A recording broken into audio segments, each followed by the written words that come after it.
Hello. I don't see you. Okay.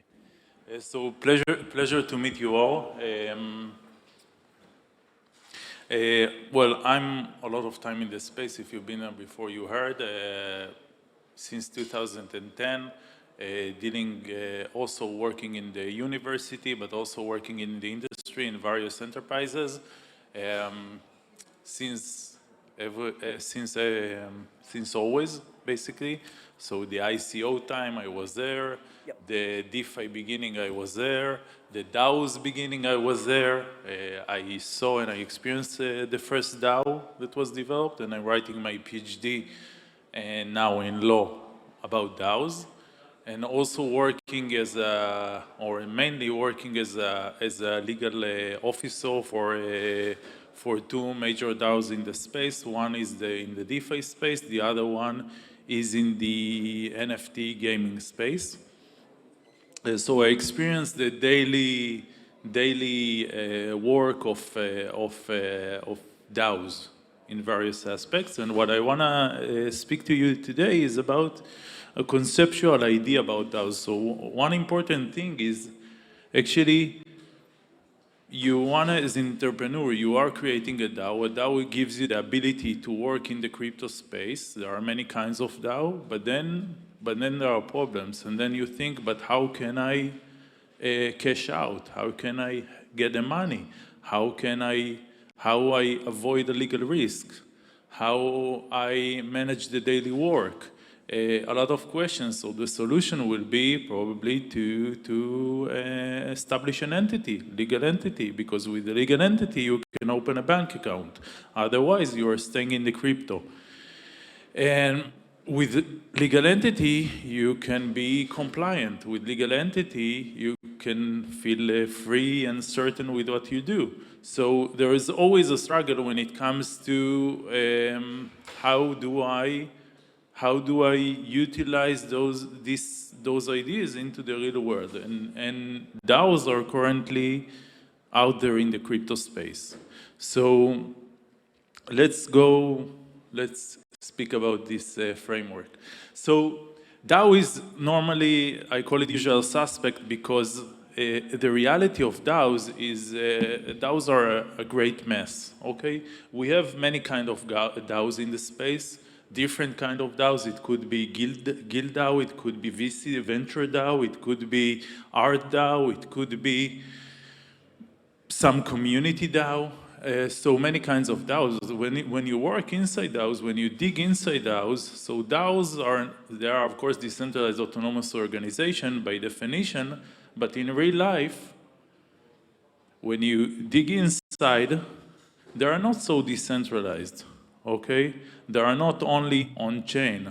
A lot of the DAO's activity are off-chain. The treasury is not always decentralized. Okay, the treasury, people control, people push the multi-sig. Some people push the multi-sig, some people refuse to push the multi-sig. Okay, can happen, and a lot of operations are also being done with personal accounts. So combination of, so if the DAO has a treasury, normally the treasury is not one multi-sig. There are several multi-sigs plus a lot of personal accounts, EOAs, externally owned accounts that people have to have in order to maintain the operations of the DAOs. A lot of the processes are off-chain. A lot of communications between the DAOs, DAO to another DAO, DAO to the users, support is done by people that are the DAO members or the DAO employees or whatever, contributors, we call them contributors. And contributors in a DAO, it's also a terminology we should dig inside because I told you it can contain a lot of different things. And the current challenges when you come to a DAO, when DAO, if the DAO is not a legal entity, the DAO has an exposure. If the DAO is a legal entity and is not managed as decentralized as it should be, it's also a great risk and a great exposure. And there are no answers to the question how you should structure a DAO, how you should operate a DAO, and what is the risk when I'm doing a DAO. Though there are a lot of DAOs that are active in this space, holding a lot of TVL, great amounts of TVL, and major activity in the space, especially in the DeFi space. When you go to the DeFi space, it's much more easy to operate with a DAO, okay? Because you cannot, or most of the ideas would not be constructed as an entity in the real world, so DAO gives you the option to create and maintain some DeFi operation, okay? And so the structures that we currently have for DAOs are, we still have a gap between the DAO to the real world. And what I mean by that, so the structures that we have today, so I don't know if you heard about the Wyoming DAO or the Delaware bill for DAO. Those are legal considerations that try to have a grasp on the idea of a DAO and try to compare between the DAO to a partnership. The result is that DAO, according to those laws, are actually a partnership. So you can come and list a DAO or under the Wyoming law, but at the end, the members of the DAO will have liability. They will have fiduciary rights or fiduciary obligations. So it's a bit problematic when you speak about when we are dealing with the ideas behind DAOs. So the ideas behind DAOs are different. The ideas are to be decentralized, to be anonymous, to not to have liability and to keep the off-chain operations as the main focus. And so when you want to do something with the DAO in real life, and the first question that every DAO will have is, how do I open a bank account? And I need a legal entity. So how do I use it? Either I send one of my members to open a bank account, it's just an example, or I open another company and I transfer money to the company, and the company is going to exchange, and then that's the way to cash out. So problems. And you can see when you dig inside DAOs, you can see a lot of structures, so most of the DAOs will not go to Wyoming or to Delaware and create a DAO, an entity, a specific entity for the DAO. So they are doing a lot of combinations, okay? Combinations that are a lot of structures, and let's proceed. The BORG, what is the BORG ID? The BORG ID is actually a paper wrote by, an idea came from a paper that Delphi Labs wrote about the perception of DAOs. So how DAOs should be, what should be the concept of DAOs? What should be the legal concept of DAOs? And the idea of the BORG is to have a traditional legal entity that uses the DAO. Traditional legal entity that uses the DAO. And so to create a structure that supports the DAO, to create a wrapper for the DAO in the real world, and to separate between the off-chain to the on-chain activities. And it's a revolutionary shift because it's the first time that this conceptual idea is described. Because, as I told you, when you go to the industry, you can see many variations, or I would say combinations, but now they give it a name, they give it a concept, and they give it a direction. And it's actually going to the bottom of the DNA of the DAO. So the idea is to separate the decentralized activities, and the basic decentralized activity is actually the treasury management.